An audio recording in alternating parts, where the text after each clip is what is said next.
తర్వాత ఆయన 55 ఎన్నికల్లో ఆంధ్రప్రదేశ్లో పోటీ చేసినప్పుడు ఇక్కడ ఎమ్మెల్యేగా గన్నవరం నుంచి ఆయన ఎలక్ట్ అయ్యాడు. ఎలక్ట్ అయిన తర్వాత ఇక రాజ్యసభకు రాజీనామా చేసి మళ్ళీ ఏంటంటే ఈ ఆంధ్రప్రదేశ్ అసెంబ్లీకి ఆయన సభకు వస్తున్నాడు అనేసి తెలియగానే నెహ్రూ గారు రోజు ఎంక్వైరీ చేసేవాడు. ఈరోజు సుందరయ్య గారు సభకు వస్తున్నాడు కానీ సెక్రటరీలు అందరికీ చెప్పేవాడు అనమాట, క్యాబినెట్ వాళ్ళు అందరూ కూడా సుందరయ్య గారికి చాలా విలువైన సమాచారం చెప్తారు. ఆయన నిజమైన నమ్మింది తప్పితే వాస్తవం తప్పితే ఎక్కడ కూడా వాస్తవం ఉండదు. మనం కానీ గాలి వార్తలు వస్తుంటాయి, మన ఆఫీసర్లు ఎవరు నమ్మేటట్లేదు.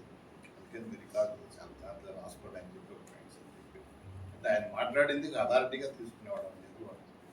ఆయన కూడా కూర్చునేవాడు, ఏ కార్యక్రమాలు పెట్టుకోకుండా సుందరయ్య గారి సభలో ఉన్నంతసేపు ఆయన కూర్చునేవాడు. తర్వాత ఇక్కడికి వచ్చినాక సంజీవ్ రెడ్డి గారు 56 నుంచి ఆయన కూడా ఒక సందర్భంలో నీటి వనరుల మీద ఆంధ్రప్రదేశ్లో నీటి వనరులు ప్రధానమంత్రి చర్చ వచ్చింది ఉమ్మడి రాష్ట్రం ఏర్పడిన తర్వాత.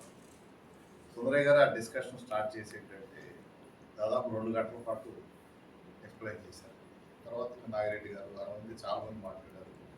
లాస్ట్లో ముగింపు చేస్తూ నీలం సంజయ్ రెడ్డి గారు సుందరయ్య గారు ఎంత విలువైన సమాచారం మాకు చెప్పిన తర్వాత ఇంక మేము మాట్లాడటానికి ఏం లేదు, దీన్నే విధానంగా తీసుకొని మేము నీటి పారుదల విధానంగా ప్రకటిస్తామని చెప్పేసి అట్లా అంటే అప్పుడు రిలేషన్ కూడా అక్కడ ఉండేది. అధికార పార్టీకి సబ్జెక్ట్ మీద ఎక్కువ కాన్సన్ట్రేట్ చేసేవాడు. ఇవాళ అసలు సబ్జెక్ట్స్ పోయి వ్యక్తిగతంగా పోవడం లేదా చేయడం అనేది వచ్చేసరికి సభల గురించి పెట్టలేదు. మీడియా కూడా రాయట్లేదు వార్తలు, సభలో ఏం జరుగుతుందో మీడియా కూడా రాయట్లేదు. పార్లమెంటరీగా కూడా చాలా డీజనరేట్ అయిపోయింది. అలా మనం ఎందుకు ఈ విషయం మళ్ళీ రెండోసారి మీకు చెప్తున్నానంటే అధ్యయనం. నేను ఇందాక చెప్పినట్టు 10వ మహాసభ జలంధర్లో జరిగింది. ఎమర్జెన్సీ అయిపోయిన తర్వాత కొత్త రాజకీయ పరిస్థితులు ఏర్పడుతున్నప్పుడు దానికి అనుకూలంగా పార్టీ నిర్మాణాన్ని పటిష్టం చేయాలని చెప్పేసి సాల్కియాలో 78లో ప్రత్యేక ప్లేనం జరిగింది. ఆ ప్లేనంలో తీసుకున్న నిర్ణయం ఏంటంటే మన కేడరు స్థాయి తగినంతగా లేదు మన పార్టీ సభ్యత్వం, దీన్ని ఒక ఉన్నత స్థాయికి తీసుకెళ్ళాలి విలువలతో. వీళ్ళకి నాలెడ్జ్ కూడా చాలా పెంచాల్సిన అవసరం ఉంది. రాబోయే కాలంలో జరిగే మార్పులను అర్థం చేసుకుని వెళ్ళేటువంటి లీడర్షిప్ను తయారు చేయాలంటే మేధోపరమైన వాళ్ళు కూడా పెద్ద ఎత్తున పార్టీలోకి తీసుకురావాలి, పెద్ద తరగతి మేధోపరమైన వాళ్ళని కూడా తీసుకురావాలని చెప్పేసి నేనంలో డాక్యుమెంట్లో మెన్షన్ చేశారు. దాని తర్వాత వాళ్ళు ఇంప్లిమెంట్ చేసి ప్రకాష్ కారత్, సీతారాం యేచూరి, నీలోత్పల్ వాళ్ళ దగ్గర దాదాపు అనేక మందిని ఇంటలెక్చువల్స్ అందరినీ యూనివర్సిటీస్ నుంచి సెలెక్ట్ చేసి పార్టీలో తీసుకొచ్చారు.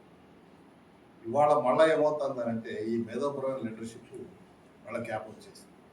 అట్లా చెప్పాలంటే టెక్నికల్గా చాలా అడ్వాన్స్ అయ్యాం మనం అప్పటికంటే ఇప్పుడు 80ల కంటే ఇప్పుడు చాలా అడ్వాన్స్ అయ్యాం. కానీ ఈ కొత్త నాలెడ్జ్ని కొత్త పరిస్థితులను అవగాహన చేసినట్టు వాళ్ళు ఎవరు కూడా పార్టీ వైపు రావడం. ఏదన్నా పార్టీకి రాగలిగితే కింద వర్గాల నుంచి ఏంటంటే బతుకు తెరివే సమస్యగా బతికినటువంటి వాళ్ళు రాగలుగుతున్నారు. వాళ్ళకి అది వృత్తిలాగా కాలిపోతారు మోర్ టైం అనమాట. అందుకని అధ్యయనం లోపించింది. ఈనాడు ఈ గ్లోబలైజేషన్ తర్వాత వచ్చినటువంటి ఆర్థిక సంస్కరణలు అర్థం చేసుకోవడంలో మనం తగినంత అధ్యయనం చేయలేదు. మారుతున్న పరిస్థితుల్లో మన పని ఎట్లా ఉండాలి. ఇప్పుడు అందరూ కూడా ఏంటంటే మధ్య కొన్ని డాక్యుమెంట్స్ కూడా దాని మీద వచ్చినాయి. పట్టణ ప్రాంతాలను ఎట్లా పనిచేయాలి, గ్రామీణ ప్రాంతాల్లో వచ్చిన మార్పులను ఎట్లా అర్థం చేసుకొని పనిచేయాలి. అందుకని మనం డీపర్గా ఏంటంటే ఈ సమస్యలన్నింటినీ కూడా అధ్యయనం చేసేటట్టుగా ప్రతి ఒక్కరు పుస్తకాలకి రోజు కనీసం ఒక 10 పేజీలన్నా చదివేటట్టుగా పుస్తకం ఎప్పుడు బ్యాగ్లో పెట్టుకోవాలి. ఎక్కడ అవకాశం దొరికిన ఒక పేజ్ చదువుకోవడానికి టైం కూడా కాకుండా. టైం లేదనేసి చాలామంది ఇప్పుడు మాట్లాడేది ఏంటంటే టైం లేదంట, టైం లేకపోవడం, టైం ప్లాన్ చేసుకోవడం. నేను కూడా ఒకసారి సుందరయ్య గారిది భాస్కరరావు గారు ఆయన ఇంట్లోనే ఉన్నారు, ఇక్కడైతే అందరూ మాట్లాడి డిస్టర్బ్ చేస్తున్నారని చెప్పి తీసుకెళ్ళి విజయవాడలో పెట్టినప్పుడు నేను ఆయన చూడటం కోసమని వెళ్ళాను. వెళ్తే ర్యాక్స్ మధ్యలో స్థలం తక్కువ, చూసిన పుస్తకాలు అట్లా చేశాను.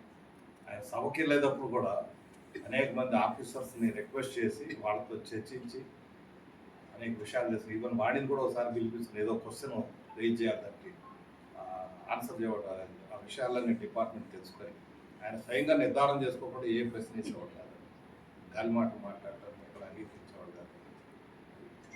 అందుకే మనం ఇతరులని గౌరవించడం ద్వారా ఇతరుల నుంచి నేర్చుకోవాలనే తపన ఏర్పరచుకొని నిజాయితీగా పనిచేయాలి. మనం ఎన్ని కష్ట నష్టాలు వచ్చినా సరే అధ్యయనం చేయడం, మన పనులు మనమే చేసుకోవాలి. సుబ్బయ్య గారు నేర్పినటువంటిది ప్రయత్నం చేస్తున్నాం. అందరూ కూడా దాన్ని అలవర్చుకొని